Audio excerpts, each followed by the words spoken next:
Hey, what is up, guys? Thank you for tuning in. Please excuse the casual nature of this video. I'm literally just laying in bed because I just finished a long day of playing Gotham Knights. It is 10 p.m. I'm tired. I've played probably 4 hours of the game. I've got 3 parts of my walkthrough going up, and the only reason I've only played that much is because I had some technical issues today trying to figure out my walkthrough. But anyway, I was able to get it working, and I've uploaded now 3 parts of the walkthrough. Please be sure to check that out and give it a thumbs up if you enjoy those and like this video as well. So I wanted to give you my initial thoughts on the game thus far based upon what I have played. The good, the bad, the ugly, everything. So in terms of the good, thus far I am enjoying the story. The story has captured my attention. There will be, I guess, slight spoilers for the first 3 hours of the game in this video, but given that the story is about 15 hours, this is really just the setup of the game that I'll be talking about in this video. But yeah, the opening scene in the game is phenomenal with Ra's al Ghul and Batman. Really enjoyed that cutscene. Captured my attention from the get-go, and I also really liked how there wasn't a time jump. You know, you take over the Gotham Knights as soon as Batman dies, and I really like that. I found that to be super compelling in the game. So that happens, and then the whole Kirk Langstrom mission, I enjoyed that. And then the Talia al Ghul stuff, I've enjoyed that as well. In terms of the gameplay, let me give you my thoughts on the gameplay. I found it to be already a little repetitive. I'm going to give the gameplay a 7 out of 10 of the game. I don't think it's bad by any means. I don't think it's terrible. And in many ways, it is kind of more similar to Arkham than I was even expecting, with some nice flares and nuances and things that they've added that I think are cool.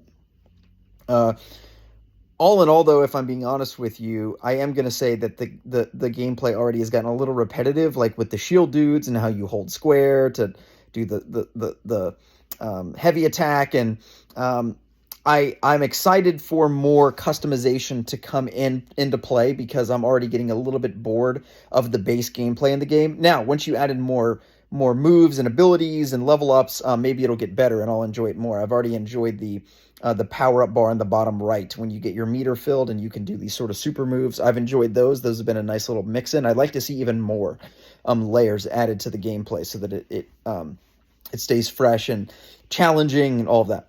So that's kind of my thoughts on the gameplay. It's not bad. It's average. It's average. So that gives me a little bit of concern in terms of the replayability of the game, whether I'm going to want to be on the game every day for the next year, for instance, like playing multiplayer with friends. We'll see. Again, I think as I unlock more abilities and combos and moves and level ups, I might enjoy it more. So that is that. In terms of the story, there have been a few moments in episode 2. I got pissed as I titled the live, the walkthrough of like, I got pissed at the game or something, whatever I titled it. Cause I did get pissed. There have been 2 or 3 moments in the game where I've struggled to move at the pace that I want to move. I do not want to do side missions. I just want to complete the story of the game on my first playthrough. And what that looks like for me is going immediately to exactly where I need to go to advance the story. And there have been 2 instances wherein it wasn't eminently clear to me how to do that. And of course, in the comments, people say that I'm stupid, and that's fair. But I really actually don't think it's fully that. I think that at some points, it is sometimes unclear how to quickly advance the story and move to the next part of the game. And especially because this is a long game. It's a 15-hour game. I wanna play through it this weekend. So I don't want to be dicking around with side missions, and I certainly don't want to be struggling to figure out how to advance the story of the game. So that's been a little bit of a frustration that I had in part 2. In part 3, then Harley Quinn comes on the scene, and immediately I'm like, really? We're introducing Harley Quinn? My interest is captured, pun intended, capture the night, on the Bruce Wayne, Ra's al Ghul, Talia al Ghul, Kirk Langstrom story, and I'm enjoying that. And then it's like Harley's in the mix. I'm like, what the fuck? Why are we doing a side mission right now? So then you go to Blackgate, and then I realize it actually wasn't a side mission. It actually is a part of the story in the game. And then you go into the basement, and there's a tease for the Court of Owls. So that's one thing that has surprised me, is that I'm 3 hours into the game and I haven't seen anything from the Court of Owls, which I found to be really interesting. But now where I left off at the end of episode 3 is I'm going to go meet up with Cobblepot and ask him, because he does not seem to be on the good side of the Court of Owls, and he's going to spill the beans on them, which is what we saw in the CGI trailer from 2021 of the narrative. So thus far, the game starts with a bang. Really enjoyed the start of the story. The gameplay has been okay. The free roam and traversal, two things to note there. One, the traversal is a little whack. In the Arkham games, for instance, I always found myself wanting to grapple and dive bomb and fly around. And in this game, I'm maining Batgirl, by the way, in the game, but I've not found myself wanting to do that. I've found myself wanting to ride the Batbike, which is fine. Maybe that's the way they designed it. But I do think that that's a little bit of a concern. That the traversal's not as fun and fluid as in prior games. I had seen Luke Wayne had tweeted about how the traversal's like ruining his experience. I don't mean to misquote him. I think he had said something to that effect about not liking the traversal, and I was like, I kind of agree. I do agree. The traversal's a bit weird. And granted, I'm playing Batgirl, who seems to have the best traversal. I mean, I'm not teleporting like Robin or humping the air like Red Hood, so it could be worse. Like I'm playing the best character for traversal, and it still is clunky. So I found myself using the Batbike more and more. Also, it's weird that the Batbike turns invisible. It's like weird. There's a lot of like magic and mystic powers in this game, and for a Bat Family game, it's interesting. It's an interesting creative choice that they made with all the teleportation and the special abilities and that sort of thing. So those are my thoughts there. The open world.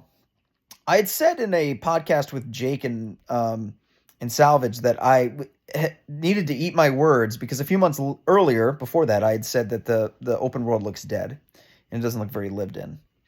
And now that I have said that, and I took it back and was like, just kidding. I saw in some of the early access gameplay that I was watching that it actually does look pretty lived in. Now that I'm playing the game, the open world is pretty dead. It's pretty damn dead. There's like these random NPC civilians that will spawn in or just walking around, but I was in like Robinson Park for like 30 minutes trying to get unstuck in the game. So that's the area I know the best. And it's like this weird atrium, and there's like 1, 2, 3 random civilians walking around. It doesn't feel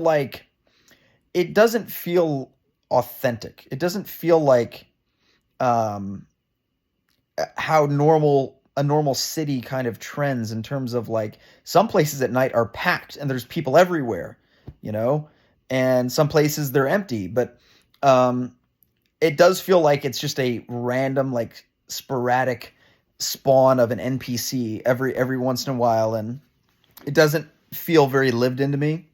But again, that's just my opinion. You can feel free to disagree. Obviously, that goes without saying, but that's been my impression thus far, is that the city does feel pretty damn empty. Obviously not as empty as Batman Arkham Knight, so we'll give them that.